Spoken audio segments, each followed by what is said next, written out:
Hello everyone, William here, and today I'll be upgrading my Microsoft Surface Pro 9 that only has 250 gigabytes of storage.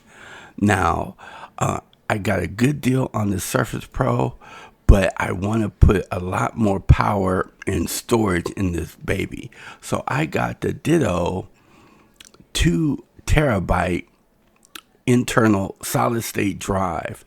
Now this is compatible with your Stream Deck, your Surface Pros, mini PCs. It's very easy to install. Like you see, I'm installing it here, and once you install it, you'll have that 2 terabyte that you need. I highly recommend this product. Thank you.